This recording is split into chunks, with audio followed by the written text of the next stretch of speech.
नमस्कार दोस्तों, मैं अनुराग अग्गे। मैं दिल्ली स्कूल ऑफ जर्नलिज्म का स्नातक वर्ष तृतीय का छात्र हूँ। मेरा दिल्ली स्कूल ऑफ जर्नलिज्म में आधिकारिक नाम अनुराग कुमार है और मैं हिंदी पत्रकारिता का छात्र हूँ। बीते 2 साल का एक्सपीरियंस के साथ साथ साझा करना चाहूँगा कि आप सभी का जो भी 2021 में एडमिशन लेने वाले हैं बच्चे दिल्ली स्कूल में, और इसके साथ साथ जो पत्रकारिता में अपना भविष्य देखना चाहते हैं, तो किस सहूलियत के साथ वहाँ तक पहुँच सकते हैं, दिल्ली स्कूल ऑफ जर्नलिज्म में किस तरह एडमिशन ले सकते हैं। क्योंकि हमारे सोशल मीडिया पे, जैसे कि मैं अपने बायो में लगाया हूँ दिल्ली स्कूल ऑफ जर्नलिज्म, तो बहुत सारे हमारे जूनियर, बहुत सारे हमारे दूरस्थ के बच्चे, भाई और सिस्टर, सभी लोग का एक अपील था कि भैया आप थोड़ा सा विस्तार से बताइए कि किस तरह एडमिशन लेते हैं। दोस्तों, सबसे बड़ी बात है कि दिल्ली यूनिवर्सिटी का सेल्फ फाइनेंस कॉलेज है। सेल्फ फाइनेंस का मतलब ये थोड़ा सा महंगा कॉलेज है। पहली बात क्लियर कर देना चाहता हूँ, क्योंकि दूसरी चीज़ है कि इसमें एडमिशन कैसे होता है। ये क्वेश्चन आपका आमतौर पे रहा है और मैं इस चीज़ को जल्दी से क्लियर कर देना चाहता हूँ। एडमिशन मेरिट बेस्ड नहीं होता है, ये क्लियर हो जाइए। यह एडमिशन इंट्रेंस बेस होता है। इस इंट्रेंस को एनटीए कंडक्ट कराता आ रहा है, लेकिन अब की बार जैसे कि सीबीएसई का पेपर कैंसिल हो गया है, तो सवाल ये भी उठता है कि दिल्ली यूनिवर्सिटी का जो पेपर होगा, क्योंकि अभी बात चल रहा है कि CUCT के तहत पेपर लिए जाएं common central university common entrance test के जरिए, तो हो सकता है कि आप सभी का भी पेपर उसी के जरिए ले लिया जाए। क्योंकि आमतौर पे ड्यू में जो एडमिशन होते थे पहले, वो मेरिट बेस होते थे, लेकिन अब की बार अगर हो सकता है मे बी, तो कहीं ना कहीं इंट्रेंस बेस होगा, तो जाहिर सी बात है CUCT के अंतर्गत ही आपको फॉर्म फिल करना होगा। तो ये आप आगे इस तरह की चीज़ें आएगी तो मैं आपको जानकारी दे दूंगा। लेकिन सवाल उठता है कि आपके इंट्रेंस का सिलेबस क्या होता है। इंट्रेंस का सिलेबस अभी तक बदलने का न्यूज़ नहीं आया है और ना ही बदलने जा रहा है, जहाँ तक अभी तक पता है। तो मैं आपको पहली बात बता दूं कि 100 क्वेश्चन होते हैं। 100 क्वेश्चन में 4 सेक्शन होते हैं। एक होता है जीके, तो दूसरा होता है करंट अफेयर, उसके बाद तीसरा होता है रीजनिंग, और चौथा होता है आपका नॉर्मल विविध, जो जीएस के टाइप में हो गए नॉर्मल, जो मतलब एक विशेष जीएस टाइप का। जीएस टाइप हम कहने का मतलब कि आपके विशिष्ट पत्रकारिता से ही क्वेश्चन किए जाएंगे, तो उसको हम एक जनरल स्टडी के रूप में हम देखते हैं।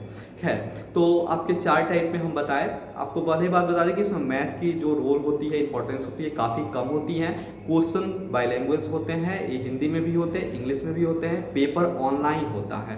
पहली बात है, देश के 24 सिटीज़ में ये पेपर कंडक्ट कराए जाते रहे हैं एनटीए के द्वारा। अब की बार भी ठीक उसी तरह पेपर शायद लिए जाएं। तो मैं आपको बता दूं कि हम पेपर का प्रिपरेशन कैसे करें दोस्तों।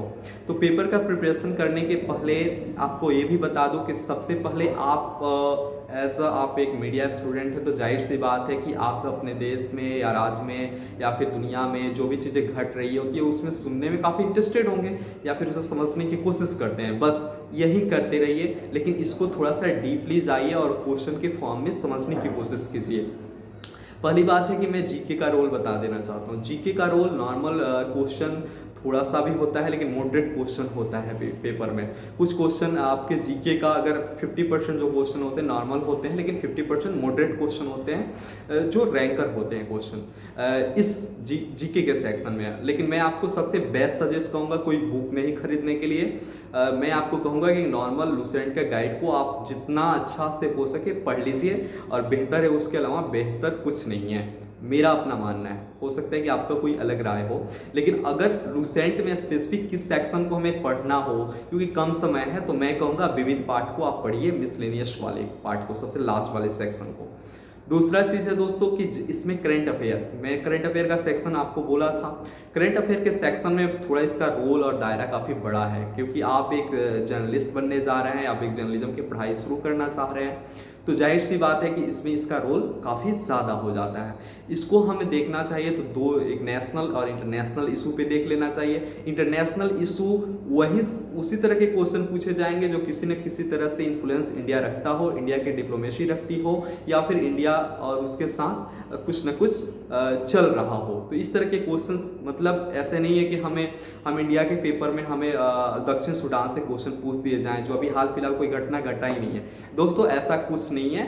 जो आपके पेपर के 2-3 महीना के आसपास जो भी चीज़ें घटना घटी रहती है विदेश को लेके, डिप्लोमेसी को लेके, तो वहीं से क्वेश्चन पूछते हैं। मैं आपको एग्जांपल के तौर पे आपको बता दूं कि अभी जो G7 का जो सबमिट हुआ है, इस तरह के क्वेश्चन जिसमें India one earth one health का कंसेप्ट दिया है, तो इस तरह की चीज़ें ना थोड़ा सा आपको पूछ दिया जाएगा कि G7 में कितने देश हैं, है ना।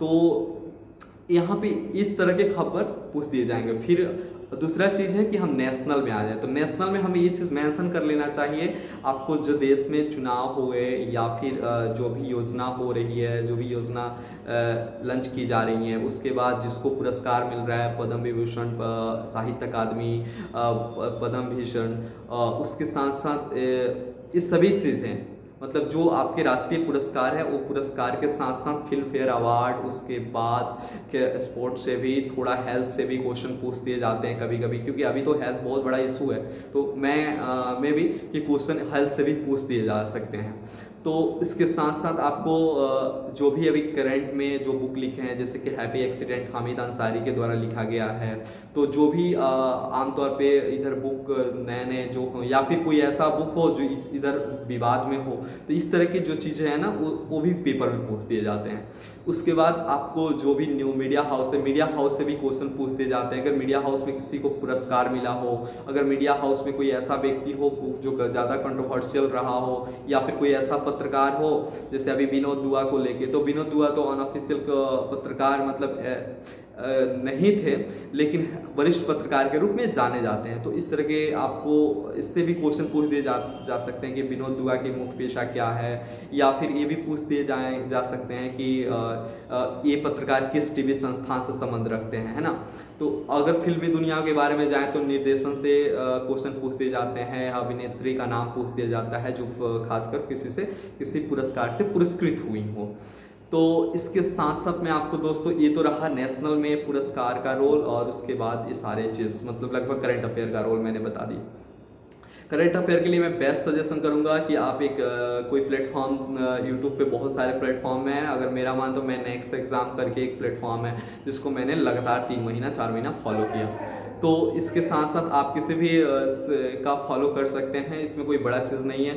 तीसरा चीज़ है कि आपको जो आपका नेशनल के साथ साथ खबरें हैं आपको, उसके बाद रीजनिंग का, तो रीजनिंग में ज़्यादा क्वेश्चन नहीं आते, रीजनिंग में 2-4 क्वेश्चन ही होती हैं, लेकिन उस क्वेश्चन में वो क्वेश्चन थोड़ा सा कभी कभी नॉर्मल भी क्वेश्चन पूछ दिए जाते हैं, कभी कभी थोड़ा सा जैसे कि सिटिंग अरेंजमेंट के क्वेश्चन पूछ दिए जाते हैं, ब्लड रिलेशन का क्वेश्चन, डायरेक्शन का क्वेश्चन, उसके बाद कोडिंग डिकोडिंग, यही 4-5 टाइप का क्वेश्चन पूछे जाते हैं, नॉर्मल रीजनिंग क्वेश्चन पूछे जाते हैं।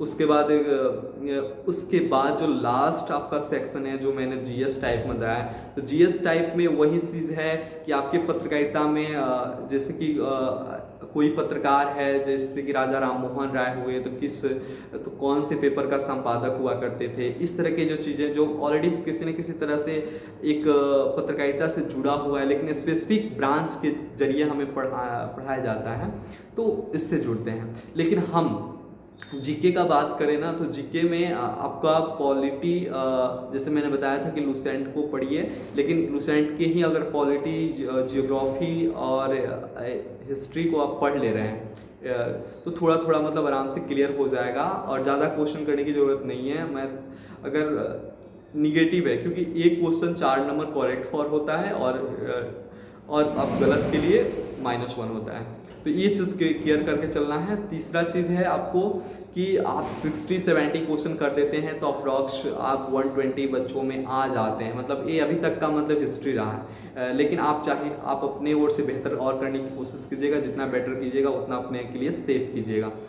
और इसके बाद जब आपका रिज़ल्ट होता है, तो रिज़ल्ट जो होता है वो 120 बच्चों को सबसे पहले कॉलेज अलॉट होते हैं। कॉलेज अलॉट होने के बाद ऑनलाइन काउंसलिंग के जरिए आप अपने डॉक्यूमेंट सबमिट कराते हैं, ऑनलाइन पेमेंट करते हैं, रिसिप्ट मिलता है।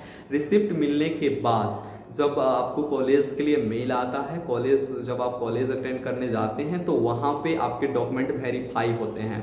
डॉक्यूमेंट वेरीफाई में अभी तक जहाँ तक मुझे मालूम है कि आपके फ़ोटो स्टेट लिए जाते हैं, जो भी ओरिजिनल डॉक्यूमेंट के हैं तो कॉलेज में सबमिट करा लिए जाते हैं, वहाँ पे डॉक्यूमेंट वेरीफाई किए जाते हैं। उसके बाद आईडी कार्ड बनाने के लिए आपको एक तरह से अप्लीकेबल बनाया जाता है। जब आईडी कार्ड बन जाते हैं उसके बाद लाइब्रेरी कार्ड बन जाते हैं, और लाइब्रेरी कार्ड आईडी कार्ड बनने के बाद आपको बस पास वगैरह भी मिलने मतलब यूनिवर्सिटी से अलॉट हो जाते हैं। तो ये तो रहा एक सिलेक्शन प्रोसेस को लेके।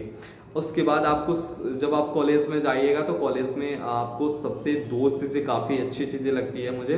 आपको एक जो है 4 लैंग्वेज है, फॉरेन लैंग्वेज है, फ्रेंच, चाइनीज़, कोरियन और अरबियन। सॉरी कोरियन नहीं है, स्पेनिश है, राइट। तो ये 4 लैंग्वेज में आपको 1 लैंग्वेज चूज करना होता है। ओरिजिनल में संस्कृत है, उर्दू है, और उसके बाद बंगाली है, और उसके बाद आपको तमिल है। तो इसमें भी 4 लैंग्वेज में से 1 लैंग्वेज मार्क करनी होती है। उसके बाद ये 2 मार्क्स आपके साथ साथ चलते हैं जब तक आप कॉलेज में मतलब रहते हैं। आई मीन्स कि बैचलर के बाद एग्जिट हो सकते हैं तो बैचलर जा सकते हैं, और मास्टर तक जाते हैं तो मास्टर तक आपकी ये कंटिन्यूटी बनी रहती है। तो ये चीज़ें हैं। बाकी आपके जो 4 या 5 जो सिलेबस पेपर जो चेंज होते हैं हर पर सेमेस्टर चेंज होते रहते हैं। उसके बाद आपको विशेष जानकारी चाहिए अगर इससे रिलेटेड, तो मैं आपको इस डिस्क्रिप्शन में मैं अपना नंबर भी छोड़ जाऊंगा, मैं अपना सोशल मीडिया प्लेटफॉर्म छोड़ जाऊंगा, जो भी उसके लिंक है, और उसके साथ साथ आप मुझे कनेक्ट कर सकते हैं और मेरे से पूछ सकते हैं, क्योंकि मैं मामूली तौर पे मोटा मोटी बताया हुआ हूँ। अगर कोई भी इस तरह की चीज़ें आपको कन्फ्यूजन हो रहा है प्रिपरेशन में, अगर कोई चीज़ समझ में नहीं आ रहा है कि मुझे कैसे प्रिपरेशन करना चाहिए, तो आप बेहिचक एक सीनियर के रूप में, एक दोस्त के रूप में, एक सहयोगी के रूप में आप मुझसे कांटेक्ट कर सकते हैं। हाँ, लेकिन एक चीज़ है, कांटेक्ट कीजिए 7 से 9 बजे के बीच, क्योंकि आप मेरे पीछे जो देख रहे हैं मैं खुद एक मीडिया हाउस में काम कर रहा हूँ, तो थोड़ा सा टाइम को लेके थोड़ा सा पाबंदी मेरे पास भी है। लेकिन आप लोग के कॉल, आप लोग के मैसेज मैं सबका जवाब नहीं दे पाया था, जिसके कारण मैं सोचा कि आपसे बात कर लूँ और ये चीज़ें बता देना जल्दी समझा, क्योंकि अब पेपर जल्दी ही आने वाला है और आप लोग प्रिपरेशन स्टार्ट कर दीजिए। थैंक यू दोस्तों, नमस्कार, मैं अब विदा लेता हूँ, धन्यवाद।